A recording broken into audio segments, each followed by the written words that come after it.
culture knows the holiday of Easter as that of decorating eggs, bunnies, and springtime. So some say that the history and the origins of Easter are pagan. Does that mean we as Christians should or should not celebrate that holiday? Let's see what the Bible says about that. Hey, welcome to our podcast. I'm so glad you clicked to watch. If you would go ahead and like or comment if you have any questions or thoughts, that would be awesome. It would help us. And subscribe to our channel. We release podcasts every week. Yeah.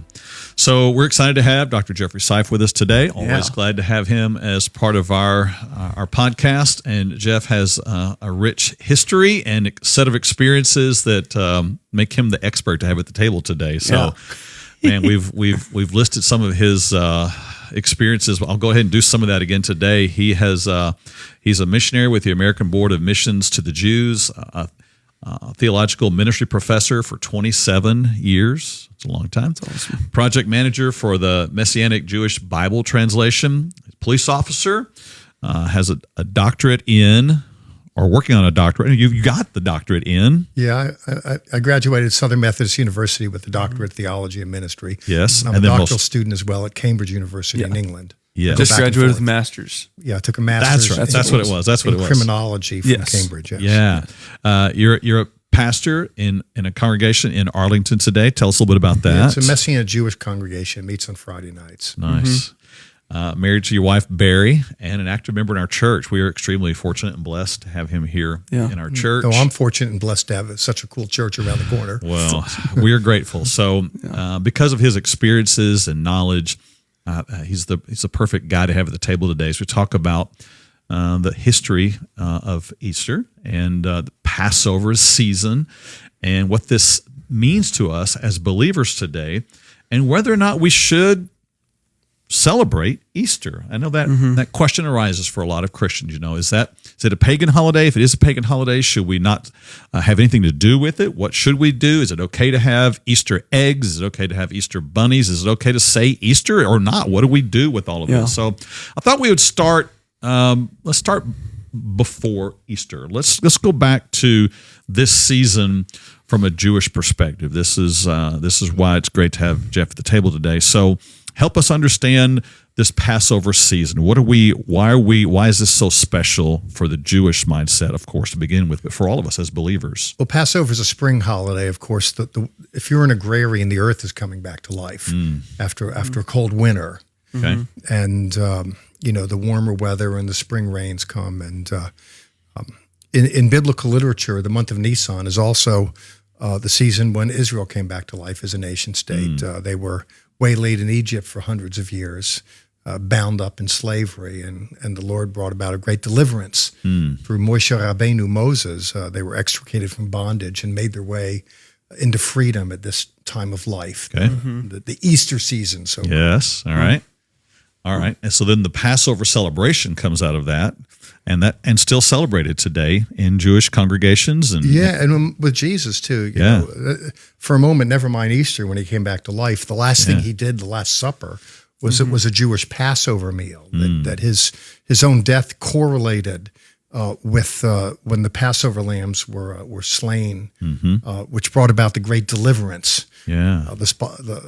And then, of course, you go 3 days out and then the resurrection. But so they're kind of bound up together in biblical literature. The death, the burial, and the resurrection correlate with Jewish holidays. Yeah.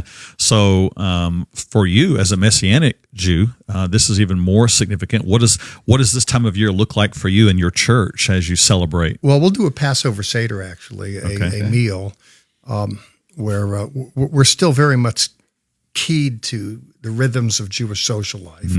I understand myself to still be Jewish socially. In terms of practicing Judaism, conventionally speaking, I'm somewhat disengaged from that. But nevertheless, the rhythms of Jewish social life and holidays and what have you resonate with me and with us. So, we'll have the Passover meal, and but then we'll kind of walk through that with a way of attaching it to the Jesus story. So nice, that's there. Very cool. Jesus as the fulfillment of all of that.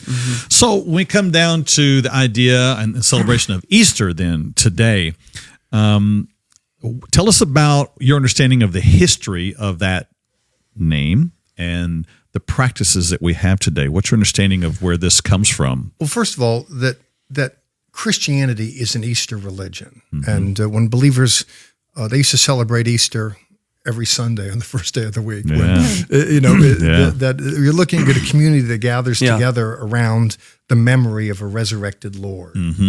And in terms of remembering the death, the burial, and the resurrection very deliberately, the Lord's Supper used to be much more of a staple fixture on a weekly basis. And therein, individuals are reminded of the death and then the resurrection, et cetera. So in terms of that, it was a weekly event. In the early church, Easter meant something to remember the actual time. Right. Not just to keep a weekly memory alive, but to remember the time. So the church was interested in, when the Jews are calculating the Passover in order to then figure after that in order to do an annual celebration. So it always meant something before it was called Easter, so-called. Before, the holiday takes on bunnies and all of the rest. Still, there was an interest in wanting to single out a special day. Christmas wasn't on the menu. The story of baby Jesus didn't get the kind of traction as the story of a resurrected Jesus. So in terms of trying to work out structurally, annually, to celebrate the resurrection was there earlier, centuries before the Christmas story. So what about some of the research that's come out, and many Christians maybe have even read these studies that say that Easter comes from worship of Ishtar and comes from a goddess of war and fertility and sex, or Easter in the 8th century, a goddess that is worshipped even around the time of the Passover. So you got this. I don't know. Does it predate the Easter or the resurrection story and the Passover story? Does it come in? Does it get co-opted? What about all of that? What's your understanding from history of those stories and the connection of Easter to them? Well, the early believers gathered together to remember the resurrected Lord, and there was an annual recapping of that story, having nothing to do with anything that you just described. Now, as the movement develops, and it's grown beyond Israel's borders, we're in Europe, which had a very rich pagan history. The Romans, Roman civilization was very. They synthesized all kinds of religions and ideas, and paganism was ubiquitous. And so the Jesus story is spreading, and individuals are coming to faith from a pagan background. Are there ways that the churchmen, in looking to articulate the story, to speak to the sensibilities and the pre-existing thought processes of these new converts, do they kind of dust off some of these old pagan things and baptize them and give them a Christian telling? I would say yes. I mean, that does happen. And I'm sympathetic toward it in the sense that you're looking at people that don't have biblical knowledge to speak of. They don't have access to books. If you're in 800 AD, the printing press isn't invented for 700 plus more years, and people are illiterate, and you want to be able to articulate it. Do they use things that are pre-existing in culture, sanitize them to tell the Jesus story? That happens, but with that, nevertheless, the story of celebrating the resurrected Lord pre-exists all of that. That's true. Exactly. That's what I was gonna say. Is that a bad thing though? Basically, because that's, I think most people are gonna have that concern is, oh well, you're taking a worldly thing and you're trying to put Jesus into this worldly thing and explain it. 50 years ago, you would have never done a broadcast with the lead moderator wearing a denim jacket and the guy to his left wearing a black T-shirt. That's true. Okay, now Elon Musk goes with black shirts and black T-shirts, so we're kind of cool. So did Bill Jobst, and we're looking to be modern. Your haircut wouldn't have been acceptable, never mind beards. It's true. I mean, there is a sense in which there's a reason why vertical church is being successful and at reaching a younger set. Yeah. There's a sense in which we're all trying to figure out what does it mean to be in this world but not of the world. Yeah. We want to present the Christian story in a way that's contemporary, creative, and credible. Yes, exactly. And so there's a sense in which we use art and language that speaks to the sensibility of our host culture. If we can do it in 2023, why can't people do it in 823? Yeah. That's great. That's true. So should we as Christians, are we okay with using bunnies and Easter eggs and saying the word Easter? I mean, should we feel worshiping Ishtar? Or no? should we feel bad about that? Hide that? Not hide that? What? I think people need to make decisions in their own mind, what they want to do with their own families. I mean, the leadership of Vertical Church is going to make executive decisions about what they want to do with the church, but then people are at liberty to decide what they want to take home and how they want to do it. Sure. Some people, if their conscience offends them, I would suggest they not do that. Correct. Find some other way to tell the story. Yeah. But I think what people are really trying to do with all that is build memories for the children. That somehow, that in the children's mind's eye, there's a kind of magic and mystery and awe about a season, with a hope then as they grow up and make their journey through life, they'll want to revisit that and pass those traditions on with their family. If some people have other ways to do it, do it. But the doing of the it, to me, I don't know to what extent we want to legislate that to people. Yeah, not at all. We want to free people. As in the New Testament, they say, one of you honors one day above another. There should be grace for that within the body of Christ. Let every man be convinced in his own mind about how he worships and how he lives out his faith. Yeah, of course, the problem is a lot of people come to opinions and they're not graciously inclined toward others that think a little differently. And therein is the tension of pastoring, a coalition of a lot of people with a lot of different ideas. Better that we let whatever we decide, we should decide that being loving toward one another and giving each other liberty should come first. Now, for me, with that said, I'm not really big on Easter. It's the bunnies and all that. It doesn't really light my candle. And you and Barry don't do an Easter egg hunt in your house? No. I'm more inclined to tolerate the season than embrace it. In part because for me it juxtaposes, it butts right up against the Passover season. And when looking at it from an Old Testament perspective, in as much as Jesus' death correlates with Passover, his burial correlates with a holiday that comes right after unleavened bread, and his rising on the third day correlates with first fruits. And so there is an Older Testament way that resonates with me to relive that story. And with that said, for me, of course, I didn't grow up with Easter bunnies and all the rest, so I don't have an emotional attachment to it that's part of my culture.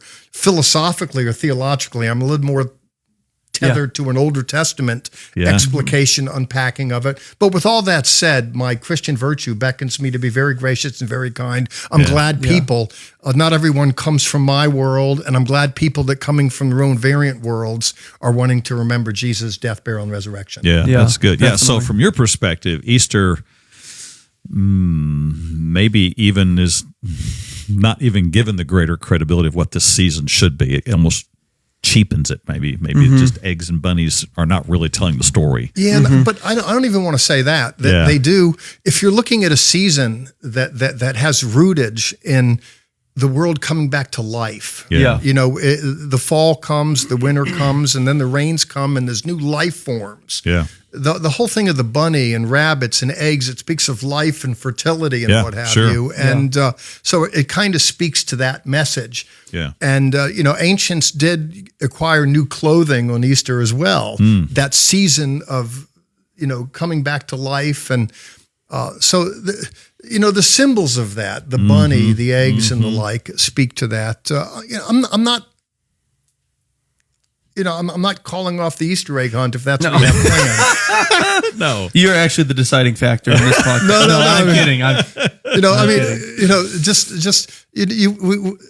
The story of Jesus coming back to life is so significant because so many of us are living in death, and it lets us know not just that we have life after death, but we can come back to life before death. And to find ways to communicate that story to moderns is a beautiful thing. It is. Absolutely. So I hear what you're saying is then, I think this is our philosophy as well, is that this is what the culture knows today is Easter.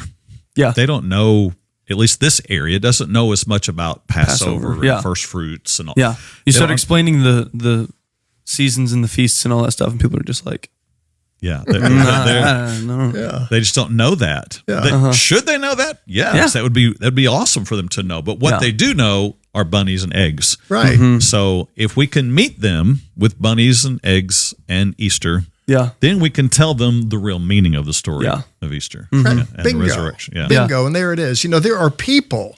They're going to go, well, honey, it's Easter time. Where do you want to go to church? There's that place, vertical. It's, and I'm not trying to mock an accent or someone that would conceivably speak that way. That's my But there favorite are thing to do. people, they're going to say, well, what do you want to do for Easter? Yes. And it's going to bring them Yeah. to come and experience something. And Yeah. of course, the question for every minister isn't who's coming to Easter. You'll have a big crowd. Who's coming next week? I mean, there's the Right. opportunity to make a friend. Yeah. Yeah. Who wants to pass that up? I don't. Exactly. Yeah. You're right.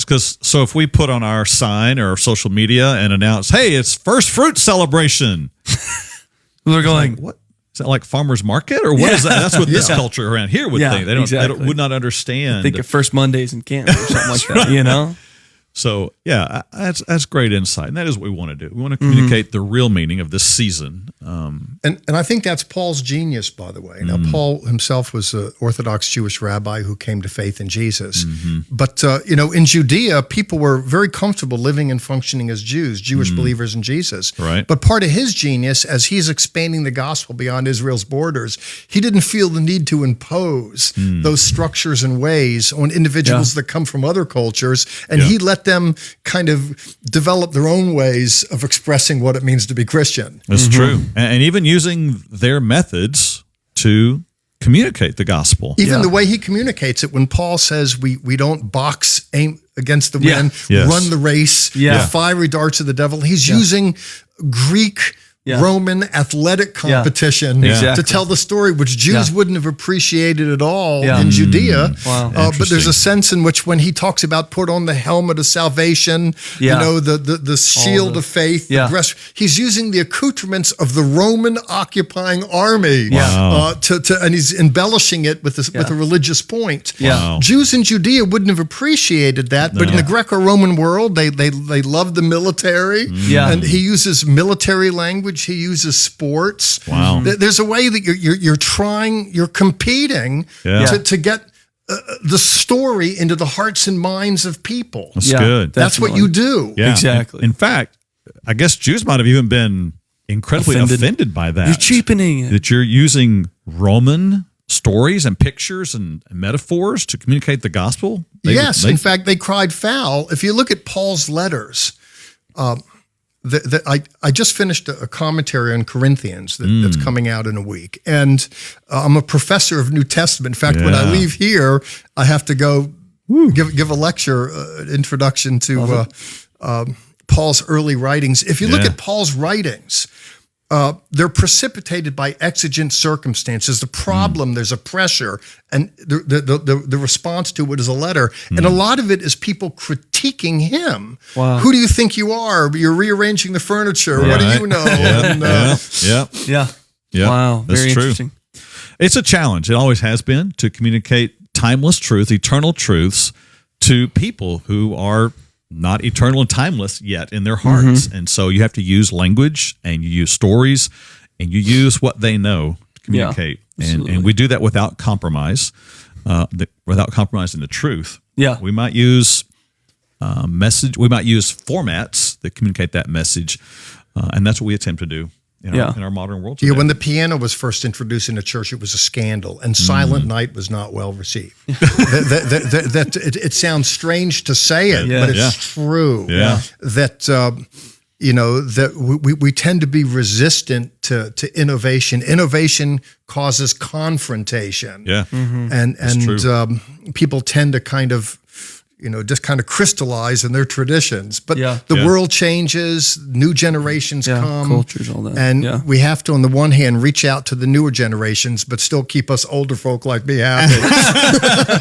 Well, we want to keep the truth. Yeah, But want to use as many creative and contemporary formats for communicating that truth. Yeah. And if it reaches someone, as long as we're not compromising the truth, then it seems to be a valid format from when I read the New Testament. Yeah. And from your examples today. Yeah, so, absolutely. That's good. So sum up for us then, what is this message of this season? What does this mean for us as believers? Well, I think that, the story of Jesus coming back to life is extremely important, in part because it lets us know that that's our future as well.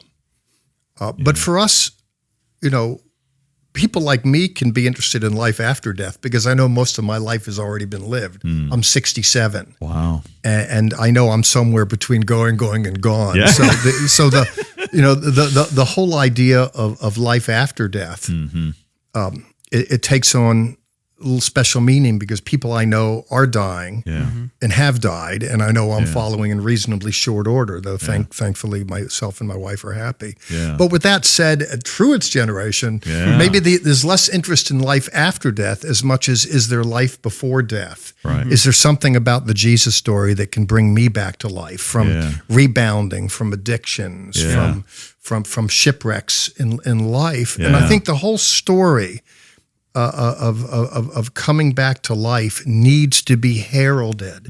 At the end of the day, that's what we do. Yeah. In him was life, and life was the light of men, and light shines in the darkness, and the darkness does not overcome it. Right. That's our story. Yeah. Exactly. And even if someone disagrees, you go, okay, listen, Syph, I hear your point, and Brian, I think you're still selling out. And even if you're not convinced, to be a little more gracious, then just take a deep breath and get through this season with us, and realize that at the end of the day, we're just looking to let the world know that they can find life in Jesus. Yeah, and if they lean toward attending a church service on Easter Sunday more so than they would any other time of the year, we're going to lean into that.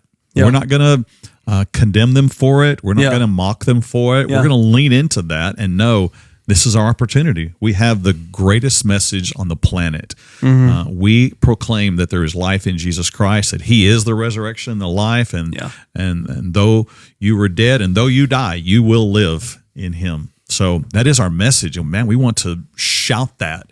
And if we know there's a day when people are more likely to come, why would we not make that the biggest day? Exactly. And again, like you're saying, make the connections and make the friendships and invite people on this day, all that stuff. Because that's in the culture, that's what people do on Easter Sunday. You know, like we see that here at Vertical. You look at the numbers, and every year, the numbers go way up for Easter, and they may fall off the next week. But why would we not go all in on that? Yeah. So I can hide Easter eggs with my grandkids and be okay about it.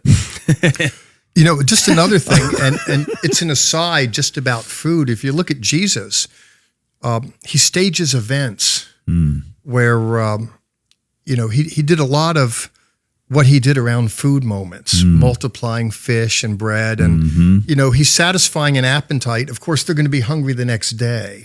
But there's a sense in which people are gathering together. And he's using that to tell another story. Now, in John chapter 6, thousands gather. Then he starts talking, and then no one shows up to church the next week because they don't like what he had to say. But still, he's staging events. Yes. Wow, that's a really great point. If 5,000 show up, if 4,900 leave, at least you got 100 new friends. And that's just the way the game is played. That's Absolutely. true. Man, so good. That's great. Man. Well, thank you, Dr. Syph, for your input today and insight in all this. And it's helpful as we go into this season. We keep the message, and we use the tools of our day to communicate that message to a world in need, that is dying and is dead and in need of resurrection. To know that they can walk in life today in spite of their past, in spite of their sins. There is forgiveness and redemption through Jesus Christ. That is the message. So thank you for being with us today. And thank you all for listening and being part of our podcast today. Like, share, subscribe, all of that. And we will keep lifting them up and living them out.